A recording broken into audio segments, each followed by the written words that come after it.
প্রিয় দর্শক, আজ আমরা এসেছি আপনাদেরকে পাইকারি বাজারে আলুর দর জানানোর জন্য। আপনারা জানেন আমাদের টিম কোনো না কোনো সময় কোনো আড়তে গিয়ে আলুর পাইকারি দর ও বিভিন্ন ফলের পাইকারি দর জানায়।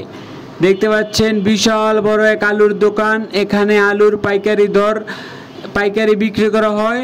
কত করে বিক্রি করা হয় তাই আপনাদের জানাবো। এখানে ছোট বড় সব ধরনের আলুই রয়েছে। আপনারা জানেন এখন সব কোলেস্টেরল আলু রয়েছে, কোলেস্টেরলের আলু ছাড়া কোনো আলু নেই। আজকের বাজারে আলু বিক্রি হচ্ছে 12 টাকা 11 টাকা এরকম দরে। কোলেস্টেরলে যেসব ব্যাপারে আলু রেখেছে সবাই লস, সবাই 28 টাকা কেজি খরচ পড়েছে তারা কোলেস্টেরল রাখা কিনা পর্যন্ত, কিন্তু বিক্রি করছে গাড়ি ভাড়া দিয়ে আড়তে এনে মাত্র 11 টাকা 12 টাকা। তাহলে বুঝেন কি লসটা না খাইছে ব্যাপারীরা। এবছর ব্যাপারীদের অনেক লস, তারা যে টাকা ইনভেস্ট করেছে সব টাকাই লস, কোনো টাকা তারা উঠাইতে পারে নাই। এই ভালো ভালো আলু আপনারা দেখতে পাচ্ছেন, এগুলা বিক্রি হচ্ছে মাত্র 11 টাকা 12 টাকা করে।